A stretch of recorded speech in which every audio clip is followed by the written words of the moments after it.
Alors ici, ça, c'est des les produits livrables dans le projet d'inventaire des prairies. Et Nadine et Barbara et Heather seront là au cas où on veut ajouter des choses. On voudrait, Barb aussi, est-ce que les gens devraient entendre debout? Alors, c'est un projet. On a commencé la conversation en mars 2020. Je suis trompé, c'est 2021 qui disait. Il y avait beaucoup d'intérêt avec Conservation de la nature au Canada, Conservation de la nature. On voulait avoir un inventaire national. On n'en a pas maintenant. Donc, c'est difficile d'évaluer l'étendue de nos prairies pâturages et la perte de ceux-là. Nous savons que nous perdons des prairies naturelles avec la montée de la température, avec les dernières sécheresses été en Ontario, même Ontario. Alors, avoir un bon portrait de cela, c'est quelque chose qu'on voulait que plusieurs personnes avaient besoin. Alors, on a soumis une proposition en mai, le 1er mai 2021. Différents ont participé à ça, Conservation de la nature Canada et d'autres contributeurs aussi. Alors, merci pour cet effort conjoint. Et ce qu'on voulait faire, il y avait 8 différents objectifs pour la phase 1. On va jeter un coup d'œil à qu'est-ce qu'on a au niveau de l'inventaire pour le Canada et à travers le pays. Les provinces individuelles ont différents niveaux de détail pour leurs prairies pâturage. On sait que Saskatchewan, Alberta ont fait du travail là-dessus depuis une couple d'années. L'Ontario a un inventaire pour les problèmes peut-être identifiés entre pâturage et prairies. Alors, c'était la première étape. C'est ça qu'on veut travailler. On peut travailler là-dessus pour quel est l'état des prairies pâturage. Deuxièmement, ce que Barb fait maintenant, c'est de savoir qu'est-ce qu'on a besoin. Un inventaire qu'on doit réaliser au niveau pour le secteur des fourrages au Canada. Province par province, différents buts, objectifs à travers le pays. Alors, comprendre quels sont les besoins pour un inventaire national, c'est ce qu'on essaie de faire pour avoir un meilleur plan de travail sur comment bâtir cela. Je devrais dire qu'au début de la conversation, le crédit pour le début de cela, vous savez, à Terry Quotchen, je pense que c'était en février 2020, quand toi, Terry et moi, on s'est rencontrés pour essayer de comprendre les genres de pertes qu'on voyait dans le secteur des fourrages. Et ce que le mieux qu'on avait, c'était le recensement pour l'agriculture, mais ce n'était pas assez détaillé et ce n'était pas fonctionnel assez pour nous permettre de tenir compte des pertes à travers le Canada. Donc, chapeau à Bill Terry et les conseils sur le fourrage qui ont aidé à aller de l'avant. Numéro 3, c'est là qu'on va développer un plan d'action pour guider l'intégration avec nos plans d'action. Ensuite, là qu'on va à la prochaine année financière, on va voir une idée, les ateliers qu'on a eus dans la 3e semaine d'avril, je crois. Ensuite, vous allez avoir des invitations. C'est là qu'on va présenter notre planification annuelle. Où est-ce qu'on va faire dans les prochaines années. Donc, Nature Canada travaille sur le système de classification les prairies pour le Canada. On n'a pas une classification constante à travers le pays. C'est ce qu'on appelle prairies, que ce soit naturel ou forage ou pâturage. C'est difficile de transférer ces inventaires provinciaux d'une province à l'autre. Et ce que Dawn veut faire maintenant, c'est de créer ce système de classification pour qu'on utilise le même langage. On s'entend là-dessus.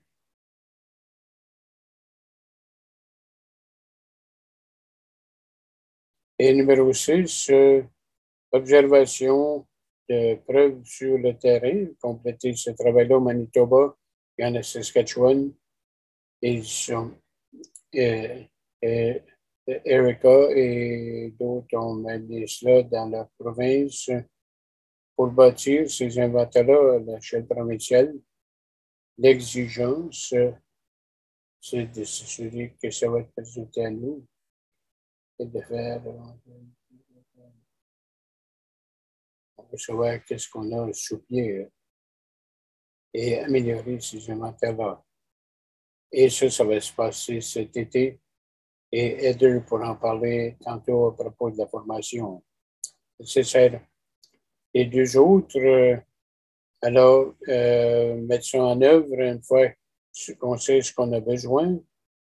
Alors, développer l'inventaire, déployer l'inventaire, appuyer des intervenants, des parties prenantes par l'éducation, la formation sur comment utiliser l'outil. Et aussi, les gens comme Andy Davidson à Canada, Ottawa et Dan Ferguson, pas sûr du dernier nom, mais ces gens-là à Ottawa sont très intéressés sur comment ils peuvent appuyer l'intégration de cela pour nous aider à comprendre comment est-ce qu'on peut mettre ça ensemble et l'intégrer. Le dernier, c'est de baser ce qui va venir de la recherche de Barb sur les besoins et désirs en bout de ligne, l'inventaire essentiel. C'est notre capacité d'évaluer les changements. On pense.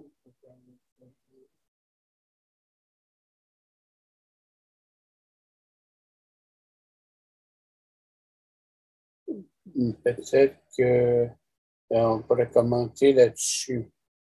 Une fois qu'on a un inventaire constant, cohérent, et qu'on peut montrer des endroits où il y a plus de pertes au Canada, ça nous permettra d'avoir une conversation plus en profondeur et sur quoi agir pour arrêter ces pertes-là.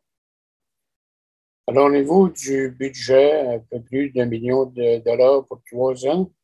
Dans un, ça a été réduit à 200 à cause de problèmes de l'année fiscale. Pour le travail actuel, Barb et Nézim pourront commenter aux besoins de l'outil. Vous voyez, Don ne pouvait pas être là maintenant, mais il travaille sur le système de classification présentement. Barb travaille pour l'engagement des intervenants. Nézim travaille sur la technologie. Alors, nouveau processus, nouveau partenaire, c'est un projet excitant. Il y a beaucoup de modèles, méthodologies innovateurs et aussi des parties prenantes, des intervenants. On rassemble pour le projet pour essayer de maintenir le concept ouvert pour que les gens peuvent participer, contribuer et de garder ça ensemble. Alors, Barb, peux-tu parler de ce que tu fais? Peut-être on pourra le dire. Alors, moi, c'est de comprendre, il faut comprendre les politiques de base dans l'ensemble des juridictions. Donc, la première démarche ici, ça va être d'interviewer des gens, certains que je vais être en contact avec, poser des questions sur au niveau des paysages, gestion des prairies, des pâturages, des pertes, Ça va se faire au cours du prochain mois et on va faire rapport en avril. Merci. Merci. Vous avez tout dit, l'idée et l'opportunité et le défi en même temps, c'est de cartographier les prairies à travers le pays avec la plus grande résolution. Pas juste cartographier, mais aussi donner une exactitude assez près. On vise 90% de prédiction d'exactitude et de comprendre les changements qui se passent à ces milieux-là. Donc, il faudrait faire quelque chose d'annuel. Alors, regarder s'il y a un changement au niveau des prairies et des pâturages. Du niveau technique qu'on fait allusion à l'ensemble du projet, il faut comprendre les bonnes démarches pour en arriver à un inventaire vraiment national. Et aussi, on commence à bâtir des pipelines techniques, si vous voulez, pour voir comment exact est possible la cartographie est possible avec ces données-là, avec la détection à distance, comme par exemple les satellites à partir de Google Earth. On voudrait avoir de l'harmonie dans l'ensemble du paysage. On va cartographier de mi-juillet à la mi-août, mais à l'intérieur de cela, il y a des conditions climatiques. Ça peut être couverture de nuages, des incendies, etc. On veut essayer de minimiser le nombre de limites au niveau des données et de faire donc données sur... c'est ça une des choses qu'on cherche à faire maintenant. On a pu faire la cartographie de Manitoba avec une résolution de 10 mètres et on a fait 90% et au-delà. On utilise des approches AI ou IA, intelligence artificielle, mais on veut tenir compte des changements qui se produisent en dedans d'une même année. La biomasse, le changement de la biomasse durant l'année même, comment la sécheresse peut affecter des changements, par exemple. Pour les questions posées par Joanne, je crois, à propos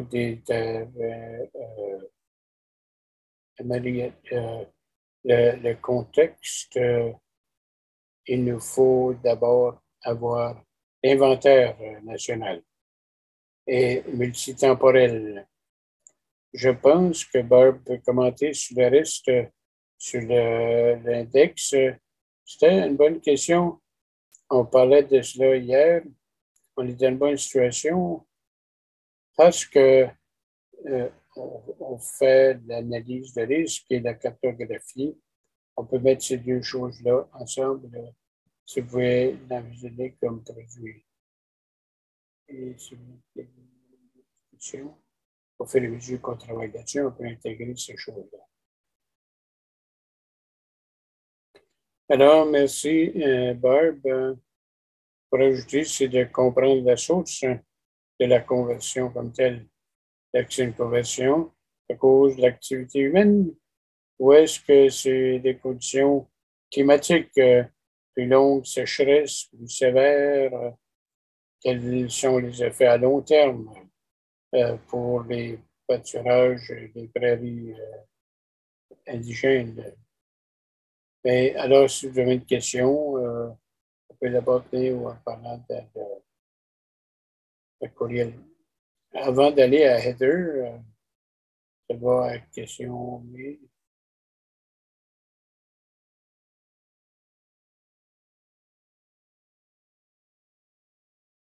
ça va être rendu disponible pour appuyer cet effort-là. Alors, commentaire de Heather pour la formation. Oui, merci, Cédric. je veux voir comment on va sur le terrain pour capter toutes les données extensives que ça nous prend pour faire l'apprentissage machine pour les machines et les réponses qu'on a besoin à grande échelle. Alors, les fermes avec les prairies, c'est difficile d'identifier toutes les espèces. Il y a peu d'étudiants. Si on veut avoir des étudiants d'été pour faire ce travail-là, pour étudier la taxonomie des plantes, la morphologie des plantes, pour travailler avec la plante, ça devient de moins commun. Alors, comment on va amener les gens à jour et faire ça d'une manière qu'on peut faire ça au niveau dont on en a besoin? Alors, je travaille sur un guide de formation. Qu'est-ce qu'ils ont besoin de savoir et comment on distribue cela? Parce que c'est une dichotomie. Est-ce que c'est indigène ou non indigène comme espèce? Alors, minimiser le montant de formation qu'ils ont besoin et de mettre l'accent sur les capacités nécessaires. Donc, on espère avoir ça d'ici peu. Ou du moins, l'avoir prêt pour commentaire d'ici peu.